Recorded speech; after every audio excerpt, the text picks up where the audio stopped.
Welcome to this video. This is about why do introductions and conclusions matter. So why is a good introduction important? Well, what's the point? I've even come across some teachers who suggest that students should just get on with writing the main points and not waste any time on an introduction, as they think there's no marks to be gained. I tend to disagree. Firstly, the introduction is the first glimpse that the examiner has on judging whether you understand the question or not. Remember, the examiner is human, believe it or not, and is trying to make a judgment about what you know. So make every paragraph, every word, even the introduction count. Secondly, from my experience as an examiner, the answers that regularly got the top marks, and also the top band answers from the standardisation scripts and the sample exam scripts from the exam board, they all had a clear introduction that followed a similar structure. Good answers had good essay technique, which meant that they all started with a strong introduction. Now, many students struggle with writing an introduction, mainly because they really don't know what they should be putting into it. This is often because they miss out the first phase of writing an essay, which is planning the answer, getting the ideas down, whether it's in a spider diagram or in some sort of note form on the question paper before beginning to answer the question. So if you've already read, reread, highlighted and annotated and got some ideas to paper, you should actually have a fair idea about what the question is getting at. So when you come to write your introduction, you should be able to show the examiner, firstly, what is the question getting at, and secondly, a brief structure or outline or map the reader is going to follow. So let's have a look at some examples of an introduction. These are all from the same question, and this possible exam question is in the current style of a 30 marker, and this is regarding differential achievement of social groups. And this question is quite a broad question, as it has the potential for students to answer it in many different ways. For me, this is a really good one for students to practice because of the way that they can apply different knowledge from different areas of the specification regarding class, gender and ethnicity. So this student does well in the fact that it has some early concept usage. It has streaming, setting and labelling, which tells me that they have some knowledge which scores AO1 marks. However, what lets this student down is the first sentence. It doesn't really add anything. It doesn't tell me anything. It doesn't add anything apart from rewrite the question. The second intro, on the other hand, identifies actually whose the social groups are. So it identifies its class, ethnicity and genders. But they miss the identifying factors which the first student had, which gained the AO1.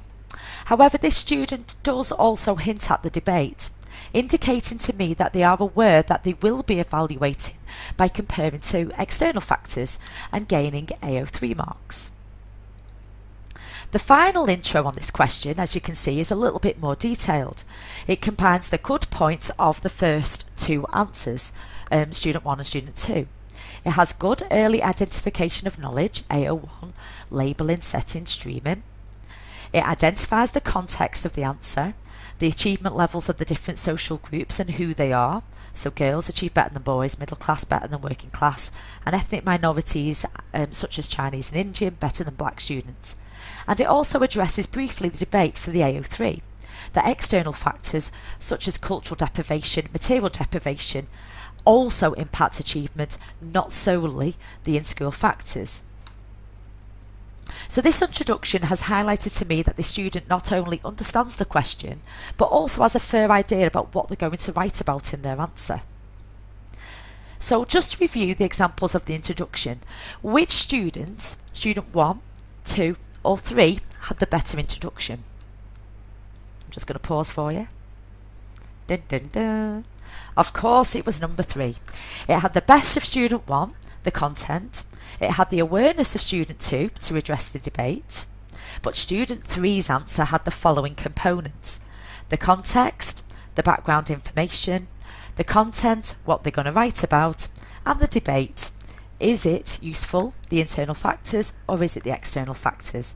And this was following the recommendation from the hectic teacher, who also agrees that the intro should be no longer than 4 or 5 sentences, which, if you refer back to student 3, it wasn't as long as that. So student 3 had the better introduction, as they included the main arguments and addressed the debate.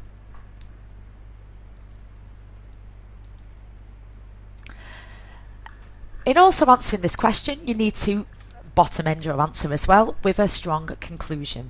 And again, I draw upon the hectic teacher. Once again, 4 or 5 sentences max.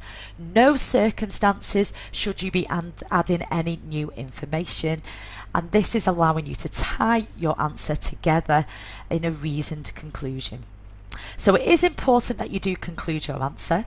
It will tie the main arguments together from your answer and for one final time address the debate in a reasoned conclusion. When you look at the mark scheme, to get the top band answer on either a 30 mark on paper 1 or 3 or a 20 mark on paper 2 and 3, a reasoned conclusion is a part of the criteria of the top band. So it is really essential that you do not miss this out. You've got to leave yourself enough time to make sure you conclude.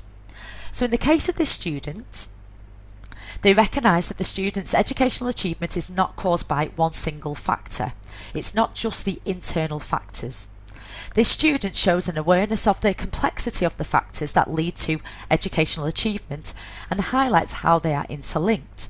It's due to material skill factors that influence the internal factors, how they're labelled, for example, which to me is a reasoned conclusion. So overall, this tutorial has outlined strong intros. You've got some examples of what they are. You've also got an example of a conclusion where you are tying your answer back together and you're just re-outlining what the debate is in some sort of reasoned way. If you have enjoyed this video, please make sure that you say so by clicking like. Please comment if you've got any questions about any of the videos. I do give feedback straight away, definitely within the day. I get back to people. So please make sure you comment. Please make sure you click like, share these videos as well. They are for everybody.